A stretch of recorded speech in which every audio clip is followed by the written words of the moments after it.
emboldened by the flame of ambition.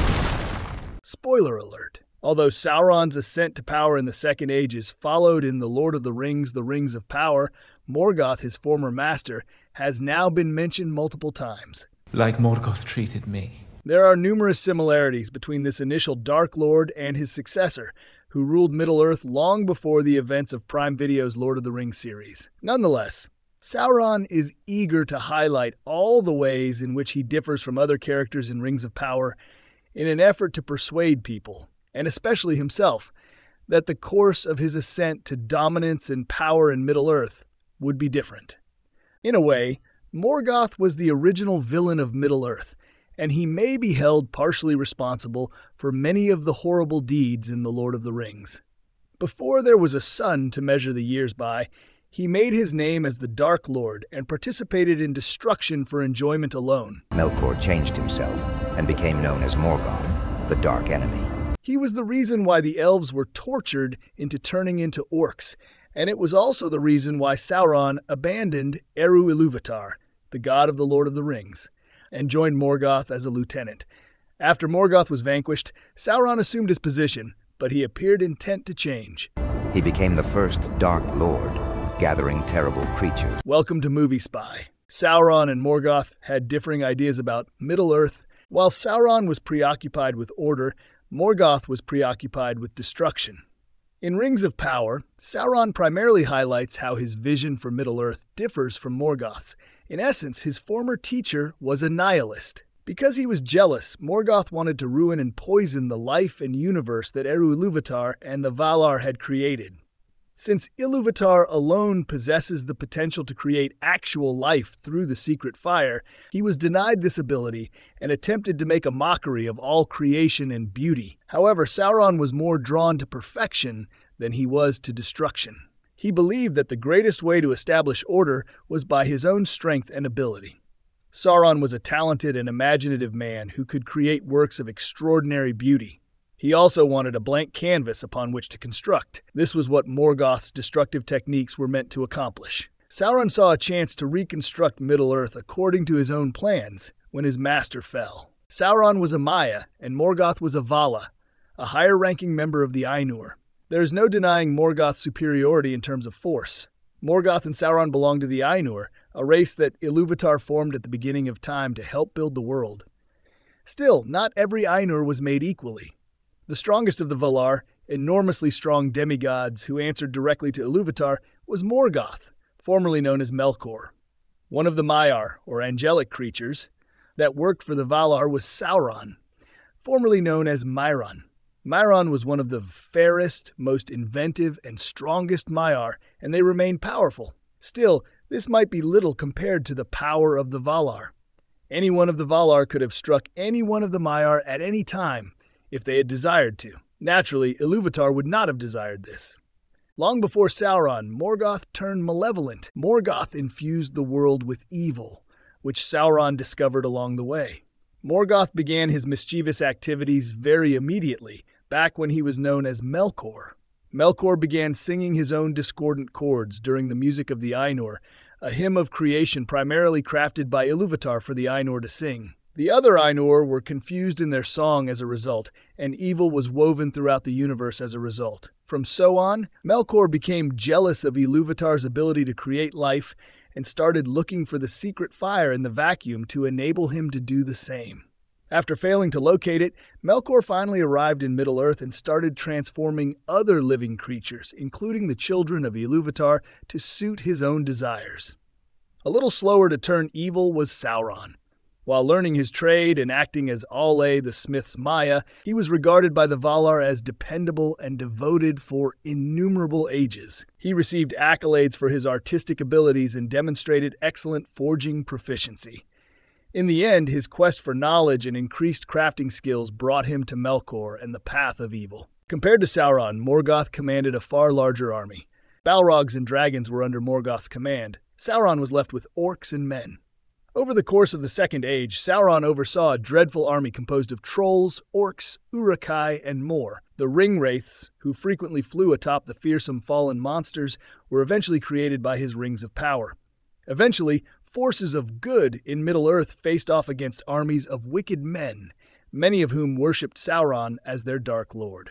Nevertheless, none of this was comparable to Morgoth's army. In the First Age, when Morgoth was at his strongest, his armies undoubtedly included Uruk-hai, whom he had originally produced, and orcs. Along with other horrible monsters, there were trolls.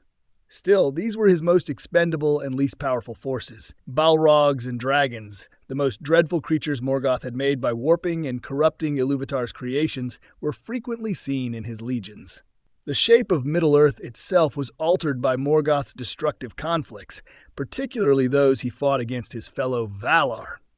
Sauron was more eager to shapeshift than Morgoth was, and he made use of his abilities. In the Lord of the Rings series, Sauron is renowned for his shapeshifting, which is seen in the first several seasons of Rings of Power. All Maiar are capable of shapeshifting, and Mairon made full use of this ability when he turned into Sauron and joined Morgoth's army. He would occasionally change into a wolf, vampire, and serpent during the First Age. Later, in the Second Age, Sauron assumed the lovely elven form of Annatar in order to trick the Eregion smiths, as well as several other forms for related ends. Though he did not need to or want to, Morgoth could shapeshift for sure. This Dark Lord was more likely to alter his size. It appeared that a mountainous form was his most natural state. Morgoth's capacity to transform into another shape eventually vanished. Sauron eventually experienced the same fate. For the Vala, though, this held less significance than it did for his servant. Morgoth did not require weapons such as power rings. For Sauron to succeed, total control was necessary. Sauron was able to accomplish his objective with the help of his rings of power. He intended Middle-earth to be a utopian place, where everyone followed his instructions without question. But he was not born with this kind of power, at least not to the extent he desired. Sauron was able to take control of everyone wearing a ring of power because of his one ring, which he lovingly gave to all the rulers of Middle-earth. Naturally, this also doomed him, as Sauron's destruction was possible because of his inherent strength and essence, which were derived from the One Ring. Rings of power would not have been of much interest to Morgoth, since he really did not need to dominate the inhabitants of Middle-earth. With his strength and power, he ruled Middle-earth, destroying, corrupting, and killing anything that stood in his way. Moreover, Morgoth did not have the same weakness as his Dark Lord successor, because he was never required to tie his power to a specific item. Ultimately, nevertheless, it was the Valar who defeated Morgoth. More crafty and alluring than Morgoth, Sauron preferred a subtle approach over using force. When Morgoth wanted to be convincing, he could definitely pull it off. Convincing his brothers and sisters that he had turned his back on the Valar after beginning a war with them in the early days of Middle-earth, he dwelt in Valinor for several centuries before once more betraying them. Additionally, he persuaded a number of entities, including Sauron, to support him. Nevertheless, Morgoth's strength was not derived from guile the way Sauron's was. The deceiver role Sauron played was crucial to his ascent to power, as the Rings of Power demonstrates. He possessed an unrivaled ability to win people onto his cause, even if they were unaware of it. Therefore, he did not need to be as innately strong as Morgoth. Knowing the impulses that drove men and elves, Sauron knew the innermost thoughts of all the beings in Middle-earth. These weapons have the ability to turn someone's greatest delights against them, because this knack for manipulation was forged right into the Rings of Power. More covetous than Sauron was Morgoth. Morgoth's personal jealousy was what drove him. Morgoth was like a child in a way, having been told no by their father. All he had sought was the power to generate life, just as Ilúvatar, yet the Lord of the Rings god alone possessed this ability. Even though he was the strongest of the Valar, Morgoth still desired more, and the main driving force behind all the terrible things he did afterward was his fury at being denied it. If Sauron resembled a spoilt child in certain aspects, he was not nearly as conceited as Morgoth. The destruction he caused in Middle-earth was not an attempt to exact revenge on Ilúvatar and the Valar. Rather, Sauron essentially wanted to demonstrate that he could create the ideal Middle-earth. He desired balance and would do whatever it took to get it. The Valar never directly opposed Sauron. When Morgoth went out of control, the Valar intervened. The Valar decided that Morgoth was their own responsibility to defeat when he first started harassing and capturing elves as a way of picking on the children of Ilúvatar. As a result, the Valar vanquished Morgoth and returned him to Valinor, bringing an end to the War of the Powers. After stealing the Silmarils and destroying the two trees of Valinor, Morgoth made his way back to Middle-earth centuries later. Following even more terrible devastation, the Valar once more stepped into battle and vanquished the Dark Lord, putting him in a cell. However, the Valar never put an end to Sauron directly. The Valar would not tamper with the harm caused by one of their lessers, since there was a specific order to things. In order to lead the elves, men, and dwarves in their battle against this new Dark Lord, they instead dispatched other Maiar, the Istari, or wizards, to Middle-earth. It was illegal for the Istari to engage in direct combat with Sauron, a more final chapter for Sauron than for Morgoth. Morgoth is still holding out for his chance to come back. Even though he leaves Middle-earth in the Lord of the Rings and the Rings of Power, Morgoth is not gone for good. The Valar imprisoned this Dark Lord in the emptiness, where he stays until Sauron gains control and is ultimately destroyed at the conclusion of Frodo's tale. He will come back eventually. There will be a final conflict between the Valar and Morgoth when he breaks out of his captivity during an event known as Dagor Dagorath. However, there is no proof in the Tolkien canon that this ever happened, but Sauron is going to meet a far more definite end.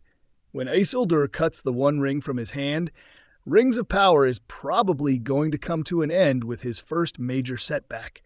Naturally, The Lord of the Rings describes how this ring ends up in Frodo's possession, and how the Hobbit, with the assistance of Sam and Gollum, manages to cast the item into the Mount Doom fires. Even after the ring is shattered, Sauron's spirit endures, since he is an eternal being. But he can never take form or exert any effect again because he had bound all of his power to the thing. He is pretty much gone from this world.